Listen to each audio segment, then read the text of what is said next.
आम जीवन रे दुख जंत्रणा जीवन रो वास्तवता को बाहर कर दे थाए। आयुब जहा थिले ताहा तांको जंत्रणा मध्य प्रकाश पाइथिला। आयुब चिंताशील हवा परिवर्ते ईश्वर उपासना करुछंती। से ईश्वर को प्रश्न करू नाहंती, से चिंता करू नाहंती, एपरिकी तांको भविष्य विषय किछि भाबु नाहंती, किंतु ईश्वर को उपासना करुछंती। आज कोन आमे ईश्वर को ऊपर संपूर्ण भरोसा करुछु कि मुगति प्रदीप सेही निराशरे आशा देई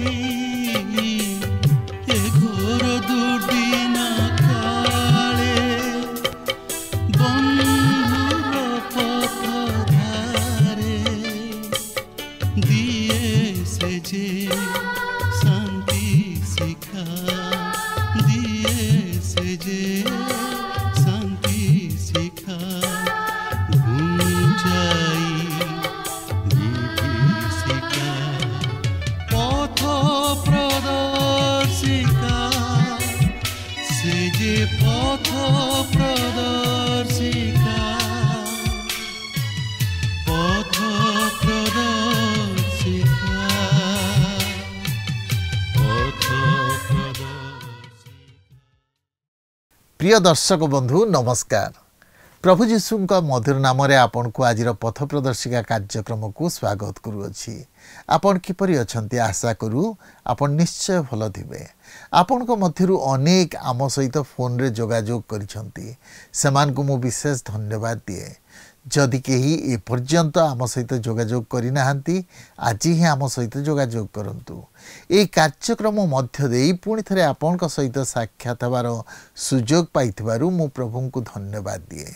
प्रभु आपन को बहुल भाव आशीर्वाद करंतु। यह आम प्रार्थना जे ईश्वर को वाक्य आपन को जीवन में महान कार्य साधन करू, जेपरी आपन ए मंद जगत रे ख्रीष्टन को ज्योति स्वरूपे जीवन काटि परिबे। आपन को अनुभूति निश्चय आमको जणाइबे। आमे आपन को फोन कॉल रो अपेक्षा रे अछु। आमे आयुबन को जीवन रे घटिथिबा दुख और जंत्रणा को देखि परिथिलु। मनुष्य भावे से सह्य करिबा बाहरे कष्ट मध्य दे जाउछंती। जंत्रणा दुईटी दिगरे आमको कढ़ई नहीं थाए। हुए तो आमे जंत्रणा मध्य दे ईश्वर को निकटवर्ती होई पारू, कियो बा ईश्वर को ठारू दूर को चली जाई पारू। आम जीवन रो दुख जंत्रणा आम मेरुदंड भांगी दे पारे, अबा आमको आंठू पातिबारे साहाय्य करि पारे। बेले बेले आम जीवन रो दुख जंत्रणा आम जीवन रो वास्तवता को बाहर करि देई थाए। आयुब जहा थिले ताहा तांको जंत्रणा मध्यरे प्रकाश पाइला। आयुब चिंताशील हेबा अवस्था रे उपासना करुछंती। से ईश्वर को प्रश्न करू नांती, से चिंता करू नांती, एपरि कि तांको भविष्य विषय रे किछि भाबु नांती, किंतु ईश्वर को उपासना करुछंती। अधिक ईश्वर को ऊपर निर्भर करुछंती। आम जीवन रो वास्तव सत्य हला आमे शून्य हस्तरे आसीछु और शून्य हस्तरे फेरी जिबु।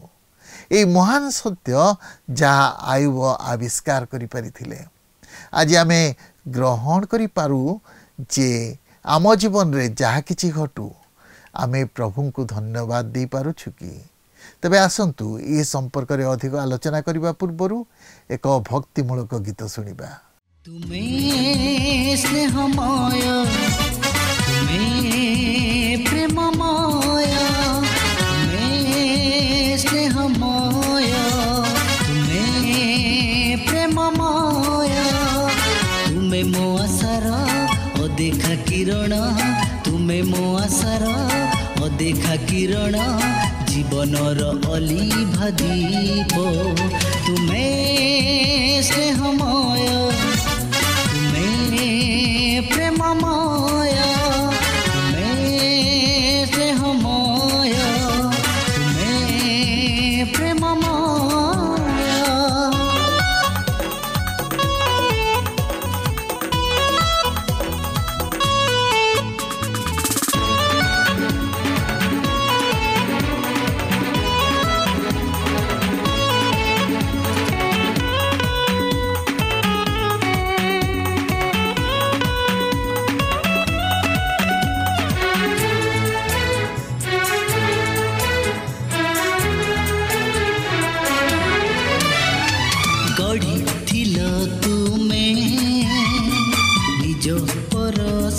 रे भरी देल तुमे तुम आशीष रे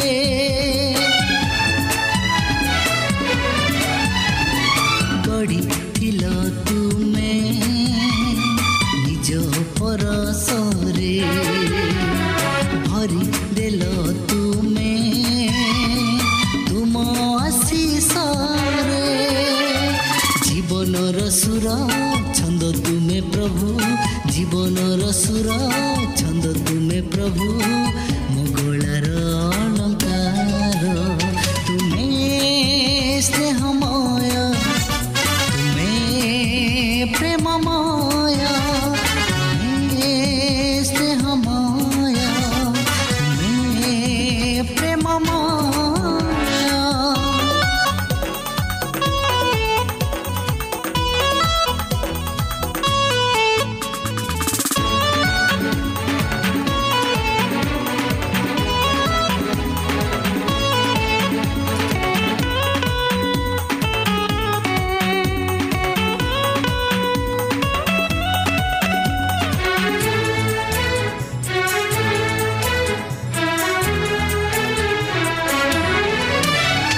चाहिलनी तुमे होम बलिदान चाहिथिल खाली भंगा चुना मन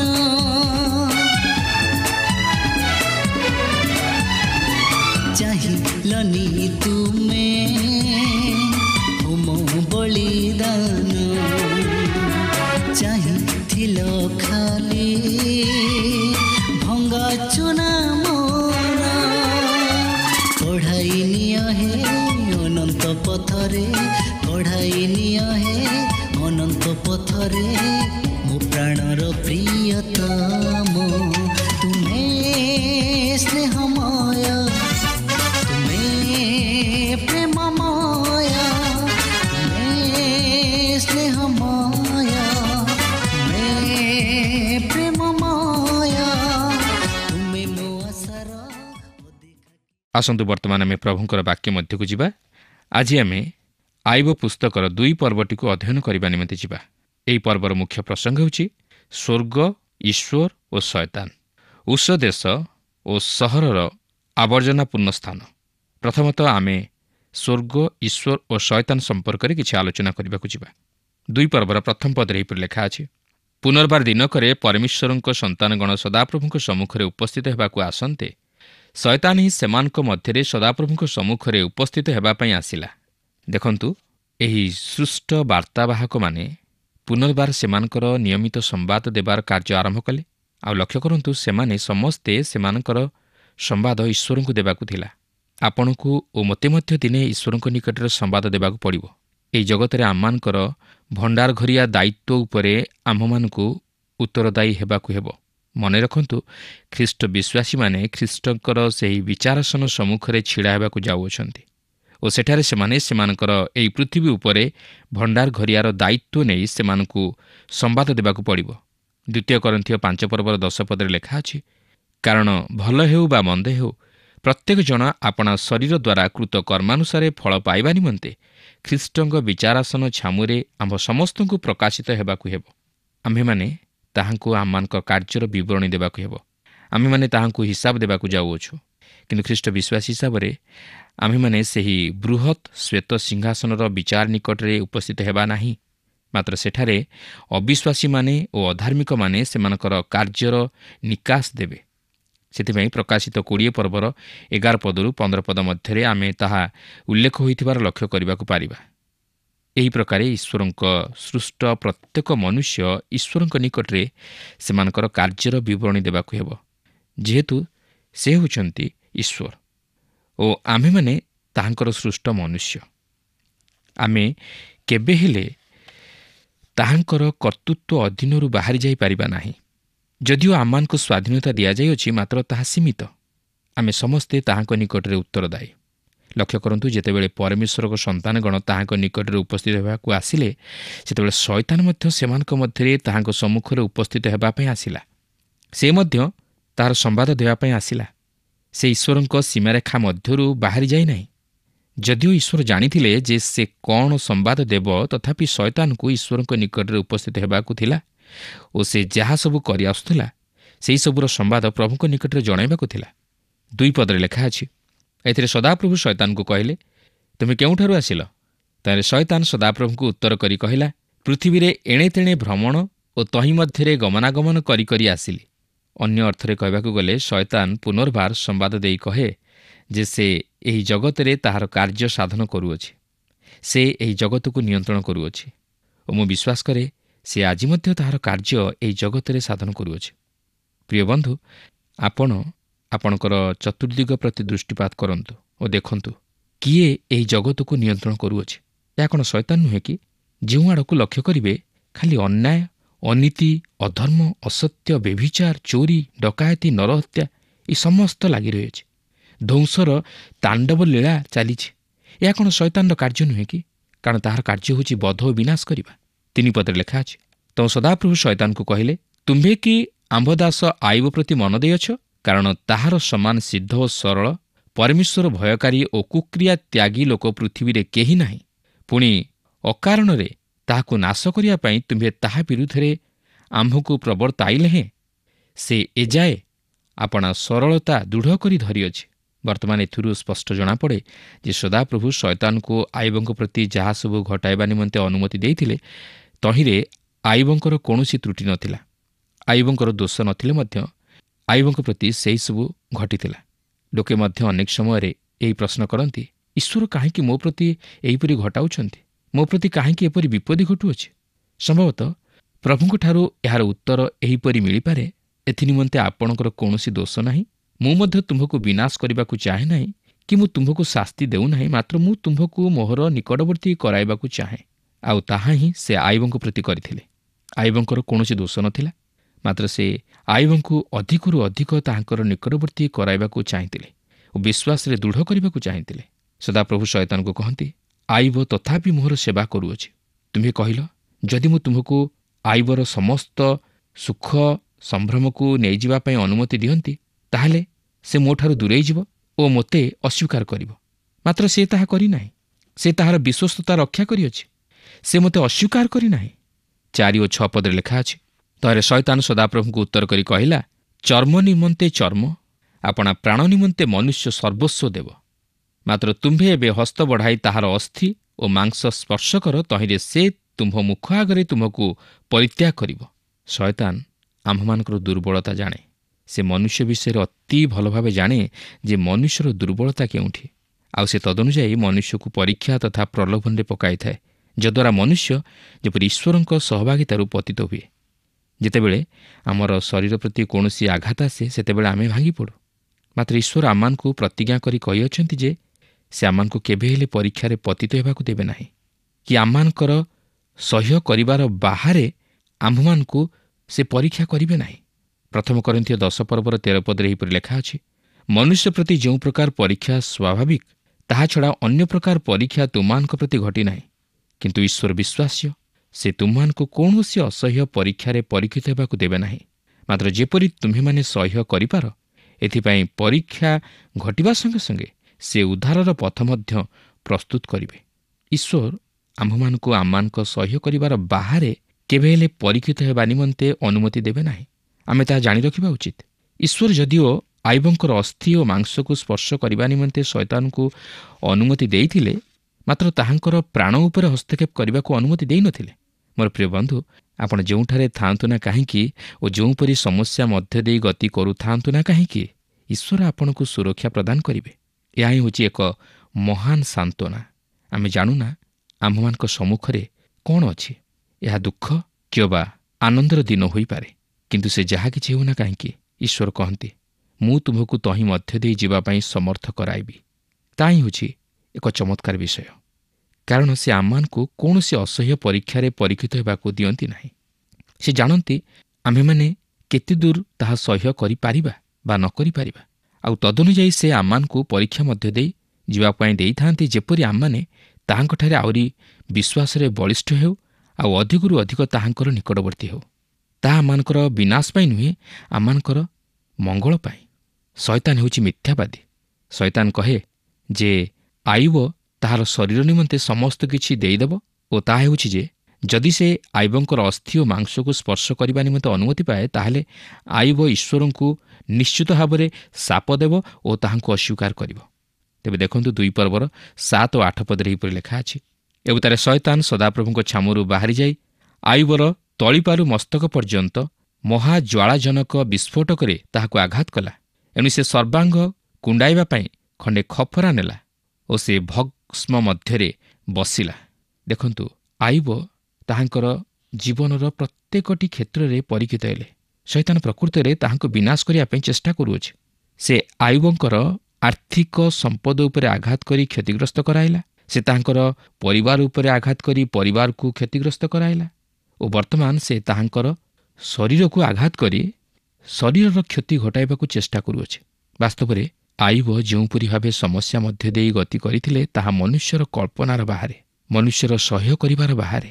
ଏହା ତାହାଙ୍କ ପାପ ନିମନ୍ତେ ଶାସ୍ତି ନଥିଲା। ଯଦି ଆମେ ଏହି ଘଟଣାଟିକୁ ଭଲ ଭାବେ ବୁଝିବା ନିମନ୍ତେ ଚେଷ୍ଟା ନ କରୁ ତାହେଲେ ଆମେ ଏହାର ବାସ୍ତବ ନିଗୂଢ଼ ବିଷୟକୁ ଜାଣିପାରିବା ନାହିଁ। ସେଥିପାଇଁ ଏହି ପୁସ୍ତକର ଆରମ୍ଭରେ ଆମେ ଆୟୁବଙ୍କର ବାସ୍ତବ ପରିଚୟ ପାଉ, ଯେପରି ଆମେ ଏହି ପୁସ୍ତକରେ ଲିଖିତ ହୋଇଥିବା ବିଷୟବସ୍ତୁର ପ୍ରକୃତ ଭାବକୁ ବୁଝିବାକୁ ସମର୍ଥ ହୋଇପାରୁ। ଆୟୁବଙ୍କ ପ୍ରତି ଯାହା ସବୁ ଘଟିଥିଲା ତହିଁରେ ଈଶ୍ୱରଙ୍କର ଏକ ମହତ୍ ଅଭିମତ ସଫଳ ହେବାକୁ ଯାଉଥିଲା। ଏହା ତାଙ୍କର ପାପର ପ୍ରତିଫଳ ନୁହେଁ, ମାତ୍ର ଈଶ୍ୱରଙ୍କ ଅଭିମତ ସାଧନ ନିମନ୍ତେ। ଏହା ଆୟୁବଙ୍କର ଅମଙ୍ଗଳର ନିମନ୍ତେ ନୁହେଁ, ମାତ୍ର ମଙ୍ଗଳର ନିମନ୍ତେ। ହୋଇପାରେ ମନୁଷ୍ୟର ଦୃଷ୍ଟିରେ ବା ଚିନ୍ତାଧାରାରେ ଏହା ଅମଙ୍ଗଳର ବିଷୟ, ମାତ୍ର ଈଶ୍ୱରଙ୍କ ଦୃଷ୍ଟିରେ ଏହା ମଙ୍ଗଳର ବିଷୟ ଥିଲା। ସେଥିପାଇଁ ଯିଶାୟ 55 ପର୍ବର 9 ପଦରେ ଲେଖା ଅଛି, କାରଣ ପୃଥିବୀ ଅପେକ୍ଷା ଆକାଶମଣ୍ଡଳ ଯେମନ୍ତ ଉଚ୍ଚ ତେମନ୍ତ ଆମ୍ଭର ମାର୍ଗ ସକଳ ତୁମ୍ଭମାନଙ୍କର ମାର୍ଗ ଅପେକ୍ଷା ଓ ଆମ୍ଭର ସଂକଳ୍ପ ସକଳ ତୁମ୍ଭମାନଙ୍କ ସଂକଳ୍ପ ଅପେକ୍ଷା ଉଚ୍ଚତର ଅଟେ। ପ୍ରିୟ ବନ୍ଧୁ, ଦିନ ଆସିଲା ଆୟୁବ ଜାଣିବାକୁ ପାରିଲେ ଯେ ତାହାଙ୍କର ଅନୁଭୂତି ମଧ୍ୟ ଦେଇ କିଛି ଉତ୍ତମ ବିଷୟ ସେ ପ୍ରାପ୍ତ ହେବାକୁ ଯାଉଅଛନ୍ତି। ମାତ୍ର ପ୍ରଥମେ ସେ ସେହିସବୁ କାହିଁକି ତାହାଙ୍କ ଜୀବନରେ ଘଟୁଅଛି ତାହା ସେ ଜାଣିପାରିନଥିଲେ। ଏହା କେବଳ ଆୟୁବଙ୍କର ମଙ୍ଗଳ ନିମନ୍ତେ ନୁହେଁ, ମାତ୍ର ଈଶ୍ୱରଙ୍କର ଗୌରବ ନିମନ୍ତେ ମଧ୍ୟ ଘଟିଥିଲା। ପ୍ରିୟ ବନ୍ଧୁ, ଖ୍ରୀଷ୍ଟୀୟ ଜୀବନ ଏକ ସହଜ ଓ ଆରାମଦାୟକ ଜୀବନ ନୁହେଁ। ଏହା ଅନେକ ଉତ୍ଥାନ ଓ ପତନ ମଧ୍ୟ ଦେଇ ପରୀକ୍ଷିତ ହୁଏ, ଗତି କରେ, ଯେପରି ଏହାର ସତ୍ୟତା ଓ ବାସ୍ତବତା ସର୍ବଜଗତରେ ପ୍ରକାଶିତ ହୁଏ ଓ ଈଶ୍ୱରଙ୍କର ଗୌରବ ହୁଏ। ଖ୍ରୀଷ୍ଟୀୟ ଜୀବନ ଏକ ପରୀକ୍ଷାମୟ ଜୀବନ ଓ ପରୀକ୍ଷା ସିଦ୍ଧ ଜୀବନ, କିନ୍ତୁ ତାହା ଖ୍ରୀଷ୍ଟଙ୍କ ମଧ୍ୟ ଦେଇ ସାଧିତ ହୋଇଥାଏ। ତେଣୁ ଯେତେବେଳେ ଆମମାନେ ଆମମାନଙ୍କ ଜୀବନରେ କୌଣସି ପ୍ରକାର ସମସ୍ୟା ମଧ୍ୟ ଦେଇ ଗତି କରୁ, ଆମ୍ଭେମାନେ ଖ୍ରୀଷ୍ଟ ବିଶ୍ୱାସୀ ବା ବିଶ୍ୱାସିନୀ ହିସାବରେ ଭାଙ୍ଗି ପଡ଼ିବା ଉଚିତ ନୁହେଁ। ଚିନ୍ତା କରନ୍ତୁ, ଆମର ଜୀବନ କ'ଣ ଆୟୁବଙ୍କର ଜୀବନ ଭଳି? ଆମେ କେବେ ଆୟୁବଙ୍କ ପରି ହୋଇପାରିବା? କେବେ ନୁହେଁ। ସେ ଜଣେ ଅନାଦାୟ ବ୍ୟକ୍ତି ଥିଲେ, କିନ୍ତୁ ଆଜି ଆମମାନଙ୍କର ଏ ପ୍ରକାର କଳୁଷିତ ଜୀବନରେ ମଧ୍ୟ ଯଦି ଆମେ ଈଶ୍ୱରଙ୍କର କୌଣସି ପ୍ରକାର ଶାସନ ମଧ୍ୟ ଦେଇ ଗତି କରୁ, ତାହେଲେ ଆମମାନେ ପ୍ରଭୁଙ୍କ ନିକଟବର୍ତ୍ତୀ ହେବା ଉଚିତ। ନିଜର ଦୋଷ ଦୁର୍ବଳତାକୁ ଦେଖିବା ଉଚିତ ଏବଂ ତାହା ସ୍ୱୀକାର କରି ପ୍ରଭୁ ଯୀଶୁଙ୍କୁ ଆମମାନଙ୍କର ହୃଦୟରେ ଗ୍ରହଣ କରି ଆମମାନଙ୍କର ଜୀବନର ସାଥୀ କରି ତାହାଙ୍କ ସହିତରେ ଚାଲିବା ଉଚିତ। ବର୍ତ୍ତମାନ ଆମେ ଆୟୁବଙ୍କର ସ୍ତ୍ରୀଙ୍କର ମନୋଭାବ ପ୍ରତି ଟିକେ ଦୃଷ୍ଟି କରିବା। ଦେଖନ୍ତୁ 2 ପର୍ବର 9 ପଦରେ ଏହିପରି ଲେଖା ଅଛି, ତହିଁରେ ତାହାର ଭାର୍ଯ୍ୟା ତାହାକୁ କହିଲା, ତୁମେ କି ଏଯାଏଁ ଆପଣାର ସରଳତା ଦୃଢ଼ କରି ଧରୁଅଛ? ପରମେଶ୍ୱରଙ୍କୁ ପରିତ୍ୟାଗ କରି ମର। କେଡ଼େ ଦୁଃଖର ବିଷୟ। ଦେଖନ୍ତୁ, ତାଙ୍କର ସ୍ତ୍ରୀ କହୁଛି ପରମେଶ୍ୱରଙ୍କୁ ପରିତ୍ୟାଗ କରି ମର। ଆୟୁବଙ୍କର ଶାରୀରିକ ପୀଡ଼ା ଏତେ ଦୂର କଷ୍ଟଦାୟକ ଓ ଜଘନ୍ୟ ଥିଲା ଯେ ଶେଷରେ ତାହା ତାହାର ସ୍ତ୍ରୀ ନିମନ୍ତେ ମଧ୍ୟ ଅସହ୍ୟ ହୋଇପଡ଼ିଲା। ସେ ଆୟୁବଙ୍କର ଶାରୀରିକ ପୀଡ଼ାକୁ ଦେଖି ଆଉ ସହ୍ୟ କରିପାରିଲା ନାହିଁ। ଅନ୍ୟ ଅର୍ଥରେ କହିବାକୁ ଗଲେ ଆୟୁବ ସଦାପ୍ରଭୁଙ୍କୁ ଶାପ ଦେବା ପରିବର୍ତ୍ତେ ସେ ସଦାପ୍ରଭୁଙ୍କୁ ପରୋକ୍ଷରେ ଶାପ ଦେଲା। ପ୍ରଶ୍ନ ଆସେ, ଶୟତାନ କାହିଁକି ଆୟୁବଙ୍କର ସ୍ତ୍ରୀକୁ ବିନାଶ କଲା ନାହିଁ? ଏହାର କାରଣ ହୋଇପାରେ ଯେ ତାହାଙ୍କର ସ୍ତ୍ରୀ ତାହାଙ୍କ ପ୍ରତି କୌଣସି ଉପକାରରେ ଆସୁନଥିଲା। କିନ୍ତୁ ଯେଉଁମାନେ ପ୍ରଭୁଙ୍କର ନିକଟବର୍ତ୍ତୀ ହୁଅନ୍ତି, ପ୍ରଭୁଙ୍କଠାରେ ବିଶ୍ୱାସ ସ୍ଥାପନ କରି ତାହାଙ୍କ ସହିତରେ ଚାଲିବା ପାଇଁ ପଦକ୍ଷେପ ନିଅନ୍ତି, ଶୟତାନ ସେମାନଙ୍କ ପଛରେ ଲାଗିଥାଏ, ସେମାନଙ୍କୁ ବିନାଶ କରିବା ପାଇଁ ଚେଷ୍ଟା କରେ। ଏଥିରୁ ଆମେ ତହିଁର ପ୍ରମାଣ ପାଉ। ତେବେ ଦେଖନ୍ତୁ 2 ପର୍ବର 10 ପଦରେ ଲେଖା ଅଛି, ସେ ତାହାକୁ କହିଲା, ତୁମ୍ଭେ ଏକ ମୁଢ଼ା ସ୍ତ୍ରୀ ପରି କଥା କହୁଅଛ। କ'ଣ ଆମ୍ଭେମାନେ କି ପରମେଶ୍ୱରଙ୍କ ହସ୍ତରୁ ମଙ୍ଗଳ ଗ୍ରହଣ କରିବା ଆଉ ଅମଙ୍ଗଳ କ'ଣ ଗ୍ରହଣ କରିବା ନାହିଁ? ଏହିସବୁରେ ଆଇବ ଆପଣା ଓଷ୍ଠରେ ପାପ କଲା ନାହିଁ। ଜାଣିପାରୁଛନ୍ତି, ଆଇବଙ୍କର ସରଳତାର ଜୀବନ, ଆଇବଙ୍କର ଉତ୍ସର୍ଗୀକୃତ ଜୀବନ, ଆଇବ ତାହାଙ୍କର ବିଶ୍ୱସ୍ତତା ରକ୍ଷା କରିଥିଲେ। ସେ ଈଶ୍ୱରଙ୍କଠାରୁ ଦୂରବର୍ତ୍ତୀ ଜୀବନଯାପନ କରୁନଥିଲେ। ଏହି ସମସ୍ତ ସତ୍ୟ ମଧ୍ୟ ସେ ଈଶ୍ୱରଙ୍କର ସହିତରେ ରହିବା ପାଇଁ ଚାହୁଁଛନ୍ତି। ଈଶ୍ୱରଙ୍କଠାରୁ ସେ ଅମଙ୍ଗଳ ମଧ୍ୟ ଗ୍ରହଣ କରିବା ପାଇଁ ପ୍ରସ୍ତୁତ। ସେଥିରୁ ଆମେ ଜାଣିପାରୁଛୁ ଯେ ଆଇବଙ୍କର ବିଶ୍ୱସ୍ତତା କେତେ ମହାନ। ଆମେ ସେ ପ୍ରକାର ବିଶ୍ୱସ୍ତତାର ଜୀବନଯାପନ କରିପାରୁଛୁ କି? ଆମେ କେବଳ ଈଶ୍ୱରଙ୍କଠାରୁ ମଙ୍ଗଳ ବିଷୟ ଆଶା କରୁ। ଯଦି କିଛି ଅମଙ୍ଗଳ ଘଟେ, ଆମେ ସାଙ୍ଗେ ସାଙ୍ଗେ ଈଶ୍ୱରଙ୍କୁ ଶାପ ଦେଉ, ଈଶ୍ୱରଙ୍କର ବଚସା କରୁ, ଈଶ୍ୱରଙ୍କ ପ୍ରତି ଆମମାନଙ୍କର ଅସନ୍ତୋଷ ଭାବ ପ୍ରଦର୍ଶନ କରୁ। କିନ୍ତୁ ଦେଖନ୍ତୁ ଆଇବଙ୍କର ଜୀବନ, ସବୁକିଛି ଚାରିଗଲା, ତଥାପି ଆଇବ ବିଶ୍ୱାସରେ ଦୃଢ଼। ତେବେ ଏଇଠାରୁ ଆମେ ବାସ୍ତବ ବିଷୟବସ୍ତୁର ଆରମ୍ଭ ହେବାର ଲକ୍ଷ୍ୟ କରିବାକୁ ପାରିବା। ଆମେ ଦେଖିସାରିଛୁ ଯେ ଆଇବ କିପରି ପରୀକ୍ଷିତ ହେଲେ ଓ ସେ କିପରି ଏହି ପରୀକ୍ଷା ମଧ୍ୟ ଦେଇ ତାହାଙ୍କର ବିଶ୍ୱସ୍ତତା ରକ୍ଷା କଲେ। କିନ୍ତୁ ବର୍ତ୍ତମାନ ଆଇବଙ୍କର ବନ୍ଧୁମାନେ ତାହାଙ୍କୁ ସାକ୍ଷାତ କରି ସାନ୍ତ୍ୱନା ଦେବାକୁ ଆସିଅଛନ୍ତି। ବର୍ତ୍ତମାନ ତାହାଙ୍କର ସାଧୁତା ଓ ବିଶ୍ୱସ୍ତତା ବାସ୍ତବରେ ବାଧାପ୍ରାପ୍ତ ହେବାକୁ ଯାଉଅଛି। ତେବେ ଦେଖନ୍ତୁ 2 ପର୍ବର 11 ପଦରେ ଲେଖା ଅଛି, ଆଇବ ପ୍ରତି ଘଟିତ ଏହିସବୁ ବିପଦର କଥା ତୈମନୀୟ ଇଲଫସ୍ ଓ ସୁହିୟ ବିଲ୍ଦଦ୍ ଓ ନାମାଥୀୟ ସୋଫର ନାମରେ ତାହାର ଏହି 3 ମିତ୍ର ଶୁଣି ସ୍ୱ ସ୍ୱ ସ୍ଥାନରୁ ଆସିଲେ। ପୁଣି ସେମାନେ ତାହା ସଙ୍ଗେ ଶୋକ କରିବା ପାଇଁ ଓ ତାହାକୁ ସାନ୍ତ୍ୱନା କରିବା ପାଇଁ ଆସିବାକୁ ଏକତ୍ର ସ୍ଥିର କଲେ। ବର୍ତ୍ତମାନ ଆମେ ଆଇବଙ୍କର 3 ଜଣ ଅତି ଘନିଷ୍ଠ ବନ୍ଧୁଙ୍କର ପରିଚୟ ପାଉଅଛୁ। ସେମାନେ ହେଲେ ତୈମନୀୟ ଇଲଫସ୍, ସୁହିୟ ବିଲ୍ଦଦ୍ ଓ ନାମାଥୀୟ ସୋଫର। ଇଲଫସ୍ ତୈମନୀୟ ବଂଶଧର ଥିଲା। ଆଦି ପୁସ୍ତକ 36 ପର୍ବର 10 ଓ 11 ପଦ ଅନୁଯାୟୀ ଏହି ତୈମନ୍ ଏସୌର ନାତି ଥିଲା।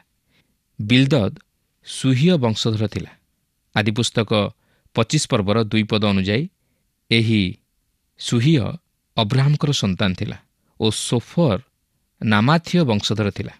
ଏହି ନାମା ଆରବର ଉତ୍ତର ଭାଗରେ ଥିଲା।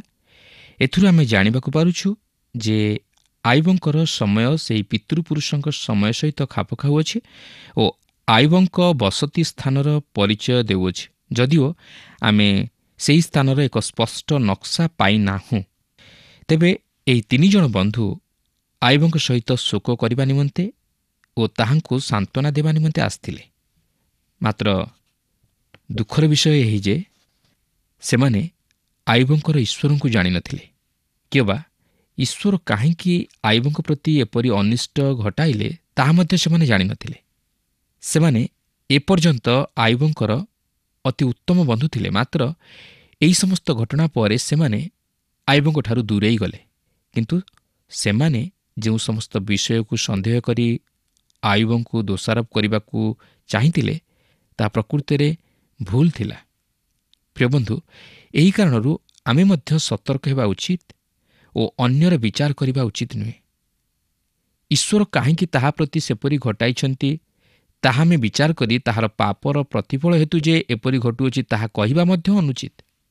ତାହାର ଏପରି ପାପ ଲାଗି ଈଶ୍ୱର ଯେ ତାହାକୁ ଏପରି ପ୍ରତିଫଳ ଦେଇଅଛନ୍ତି ସେପରି କହିବା ମଧ୍ୟ ଠିକ୍ ନୁହେଁ। ଈଶ୍ୱର ତାହା ଜାଣନ୍ତି।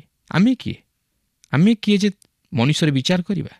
ତେବେ ତାହାଙ୍କର ବନ୍ଧୁମାନଙ୍କର ଚିନ୍ତାଧାରା ଯଦିଓ ଆଇବଙ୍କ ପ୍ରତି ଭୁଲ ଥିଲା, ମାତ୍ର ସେମାନେ ଆଇବଙ୍କର ବାସ୍ତବ ବନ୍ଧୁ ଥିଲେ। ତେବେ 12 ଓ 13 ପଦରେ ଏହିପରି ଲେଖା ଅଛି, ଏଉତାରେ ସେମାନେ ଦୂରରୁ ଅନାଇ ତାହାକୁ ଚିହ୍ନି ନ ପାରି ଉଚ୍ଚସ୍ୱରରେ ରୋଦନ କଲେ। ଆଉ ସେମାନେ ପ୍ରତ୍ୟେକେ ଆପଣା ଆପଣା ବସ୍ତ୍ର ଚିରି ଆକାଶ ଆଡ଼େ ଆପଣା ଆପଣା ମସ୍ତକ ଉପରେ ଧୂଳି ବିଞ୍ଚିଲେ। ତେଣୁ ସେମାନେ 7 ଦିନ ଓ 7 ରାତ୍ରି ତାହା ସଙ୍ଗେ ଭୂମିରେ ବସିଲେ। କେହି ତାହାକୁ କିଛି କହିଲେ ନାହିଁ, କାରଣ ସେମାନେ ତାହାର ଯାତନା ଅତି ବଡ଼ ବୋଲି ଦେଖିଲେ। ଦେଖନ୍ତୁ, ଆଇବଙ୍କର ବନ୍ଧୁମାନେ ଆସି 7 ଦିନ ଓ 7 ରାତ୍ରି ଆଇବଙ୍କ ସହିତ ଭୂମିରେ ବସିଲେ, ଯେପରି ସେମାନେ ତାହାଙ୍କୁ ସାନ୍ତ୍ୱନା ଦେଇପାରନ୍ତି। ମାତ୍ର ସେମାନେ ଯଦିଓ ଆଇବଙ୍କ ନିମନ୍ତେ ଶୋକ କଲେ, କିନ୍ତୁ ତାହାଙ୍କୁ ସାନ୍ତ୍ୱନା ଦେଇପାରିଲେ ନାହିଁ। ଏହାର କାରଣ ହେଉଛି ଯେ ସେମାନେ ଈଶ୍ୱରଙ୍କ ଅଭିମତକୁ ବୁଝିପାରିନଥିଲେ କି ସେମାନେ ଆଇବଙ୍କୁ ଭଲ ଭାବେ ବୁଝିପାରିନଥିଲେ ଓ ସେମାନେ ନିଜକୁ ଭଲ ଭାବେ ମଧ୍ୟ ବୁଝିପାରିନଥିଲେ। ସେମାନେ ଯଦିଓ 7 ଦିନ ଧରି ଆଇବଙ୍କ ନିମନ୍ତେ ଶୋକ କଲେ, ଓ ତାହାଙ୍କର ଏହିପରି ଦାରୁଣ ଦୁଃଖ ପ୍ରତି ସମବେଦନା ଜ୍ଞାପନ କଲେ, ତଥାପି ସେମାନଙ୍କ ମନରେ ବୋଧହୁଏ ଏହି ଏକ ପ୍ରଶ୍ନ ଆସିଥିଲା ଯେ ଆୟୁବ ନିଜର ପାପ ନିମନ୍ତେ ଏହି ଯନ୍ତ୍ରଣା ଓ ଦୁଃଖ ଭୋଗୁନାହାନ୍ତି ତ? ବୋଧହୁଏ ଆୟୁବ ତାହାଙ୍କ ଜୀବନର ପାପ ଲାଗି ଏହିପରି କଷ୍ଟ ଭୋଗୁଛନ୍ତି। ଈଶ୍ୱର ତାହାଙ୍କୁ ଦଣ୍ଡ ଦେଇଛନ୍ତି। ସେ ନିଜ ପାପକୁ ନିଜେ ସୁଧାରିବା ଉଚିତ। ଏହା ହିଁ ଥିଲା ସେହି ବନ୍ଧୁମାନଙ୍କର ମନ୍ତବ୍ୟ। ମାତ୍ର ଆୟୁବଙ୍କ ପକ୍ଷେ ଏହି ସମସ୍ତ ଯାତନା ସହ୍ୟ କରିବା ସମ୍ଭବପର ଥିଲା, କିନ୍ତୁ ସେ ମିଥ୍ୟାରେ ଅନ୍ୟମାନଙ୍କ ଦ୍ୱାରା ଦୋଷୀକୃତ ହେବା ବା ନିନ୍ଦିତ ହେବାର ବିଷୟକୁ ସହ୍ୟ କରିପାରିଲେ ନାହିଁ। ତେଣୁକରି ସେ ତାହାଙ୍କର ମୁଖ ଫିଟାଇ କଥା କହିବାକୁ ଆରମ୍ଭ କଲେ, ଯାହାକି ଆମେ ଏହାର ପରବର୍ତ୍ତୀ ଅଧ୍ୟାୟରେ ଲକ୍ଷ୍ୟ କରିବାକୁ ପାରିବା। ପ୍ରଭୁ ଆମ ପ୍ରତ୍ୟେକଙ୍କୁ ଆଶୀର୍ବାଦ କରନ୍ତୁ। ଆଶା କରୁ ଆଜିର କାର୍ଯ୍ୟକ୍ରମ ଆପଣଙ୍କୁ ନିଶ୍ଚୟ ଭଲ ଲାଗିଥିବ ଓ ଆପଣ ଆଜିର କାର୍ଯ୍ୟକ୍ରମ ଦ୍ୱାରା ଉପକୃତ ହୋଇଥିବେ। ଆମେ ଲକ୍ଷ୍ୟ କଲୁ ଯେ ଆୟୁବ ସବୁକିଛି ହରେଇଲେ, ଏପରିକି ଶାରୀରିକ ଭାବେ ଅସୁସ୍ଥ ହେଲେ। ଆମେ ଏକଥା ମଧ୍ୟ ଲକ୍ଷ୍ୟ କଲୁ ଯେ ତାଙ୍କ ସ୍ତ୍ରୀ ତାଙ୍କୁ ଈଶ୍ୱରଙ୍କୁ ଶାପ ଦେଇ ମରିବାକୁ କହୁଛନ୍ତି, ତଥାପି ଆୟୁବ ମୁଖରେ ପାପ କଲେ ନାହିଁ, ଈଶ୍ୱରଙ୍କ ବିରୁଦ୍ଧରେ କଥା କହିଲେ ନାହିଁ। ତାଙ୍କ ସ୍ତ୍ରୀ ହୁଏତ ଏକଥା କହୁଥିଲେ, ଏପରି ଅବସ୍ଥାରେ ବଞ୍ଚିବା ଅପେକ୍ଷା ମରିବା ଭଲ। ଆମେ ଏ ସ୍ଥାନରେ ଏପରି କଠିନ ପରିସ୍ଥିତି ମଧ୍ୟରେ ଆୟୁବଙ୍କ ପ୍ରତିକ୍ରିୟା ଓ ତାଙ୍କ ସ୍ତ୍ରୀଙ୍କ ପ୍ରତିକ୍ରିୟା ଦେଖୁ। ଯାହା ଆୟୁବଙ୍କ ସ୍ତ୍ରୀଙ୍କ ପ୍ରତିକ୍ରିୟା ଥିଲା, ତାହା ହିଁ ଆୟୁବଙ୍କ ଜୀବନରୁ ଶୟତାନ ଚାହୁଁଥିଲା। ପ୍ରଶ୍ନ ହେଲା, ଆମେ କାହା ଦ୍ୱାରା ପରିଚାଳିତ, ଈଶ୍ୱରଙ୍କ ଦ୍ୱାରା ଅବା ଶୟତାନ ଦ୍ୱାରା? ପ୍ରିୟ ବନ୍ଧୁ, ଈଶ୍ୱର ଆମକୁ ଉଦ୍ଦେଶ୍ୟମୂଳକ ଭାବେ ଏହି ଜଗତରେ ରଖିଛନ୍ତି। ଆମେ କ'ଣ ଈଶ୍ୱରଙ୍କ ଇଚ୍ଛାନୁସାରେ ଜୀବନ କାଟୁଛୁ କି? ଆଜି ତ ଆମ ସମୟ ଶେଷ ହେଲାଣି। ପରବର୍ତ୍ତୀ କାର୍ଯ୍ୟକ୍ରମରେ ପୁଣି ଆପଣଙ୍କ ସହିତ ସାକ୍ଷାତ ହେବ। ଆପଣଙ୍କଠାରୁ ବିଦାୟ ନେବା ପୂର୍ବରୁ ଆସନ୍ତୁ ପ୍ରାର୍ଥନା କରିବା। ଦୟାଳୁ ପ୍ରେମମୟ ପ୍ରଭୁ, ଆମେ ତୁମର ଧନ୍ୟବାଦ କରୁଅଛୁ। ପ୍ରଭୁ, ତୁମ ପ୍ରଶଂସା, ତୁମ ସ୍ତୁତି ବନ୍ଦନା କରୁଅଛୁ। ତୁମେ ଯେ ଆମମାନଙ୍କର ପ୍ରତିପାଳକ, ତୁମେ ଯେ ଆମମାନଙ୍କ ରକ୍ଷକ, ଆମମାନଙ୍କ ଜୀବନର ସବୁ ଅବସ୍ଥାରେ ତୁମେ ଆମମାନଙ୍କୁ ସମ୍ଭାଳିଥାଅ, ସେଥିପାଇଁ ଆମେ ତୁମର ଧନ୍ୟବାଦ ଦେଉଅଛୁ। ପ୍ରଭୁ, ଆୟୁବ ତାଙ୍କ କଠିନ ପରିସ୍ଥିତିରେ ତୁମକୁ ଛାଡ଼ି ନଥିଲେ, କିନ୍ତୁ ଯଦି ଆମେ ତାଙ୍କ ସ୍ତ୍ରୀଙ୍କୁ ଦେଖୁ ପ୍ରଭୁ, ସେ ତୁମଠାରୁ ବିମୁଖ ହେଇଥିଲେ। ପ୍ରଭୁ, ଆୟୁବ ଏ କଥା ଜାଣିଥିଲେ ଯେ ଆମେ ଶୂନ୍ୟ ହସ୍ତରେ ଆସିଛୁ, ଶୂନ୍ୟ ହସ୍ତରେ ଯିବୁ। ସେ ଏକ ମହାନ ସତ୍ୟକୁ ନିଜ ଜୀବନରେ ଆବିଷ୍କାର କରିଥିଲେ। ପ୍ରଭୁ, ସେଥିପାଇଁ ଆମେ ତୁମର ଧନ୍ୟବାଦ କରୁଅଛୁ, ତୁମର ଗୌରବ କରୁଅଛୁ। ପ୍ରଭୁ, ପ୍ରାର୍ଥନା କରୁଛୁ ତୁମେ ଆମମାନଙ୍କୁ ସାହାଯ୍ୟ କର। ଆମେ ଯେପରି ପ୍ରଭୁ ତୁମ ଉପରେ ନିର୍ଭର ରଖିବୁ, ତୁମ ସହିତ ଜୀବନ କାଟିବୁ, ସେଇ ଅନୁଗ୍ରହ ତୁମେ ଆମମାନଙ୍କୁ ଦାନ କର। ତୁମେ ଆମମାନଙ୍କ ପ୍ରାର୍ଥନା ଶୁଣିଲ, ଧନ୍ୟବାଦ ଦେଇ ଏହି ପ୍ରାର୍ଥନା ପ୍ରିୟ ଯୀଶୁଙ୍କ ନାମରେ ମାଗିଲୁ, ଆମେନ୍। ବହୁତ ବହୁତ ଧନ୍ୟବାଦ। ପ୍ରଭୁ ଆପଣଙ୍କୁ ଆଶୀର୍ବାଦ କରନ୍ତୁ। ଗତ ପ୍ରଶ୍ନର ଉତ୍ତରଟି ହେଲା ଏ ଆୟୁବ।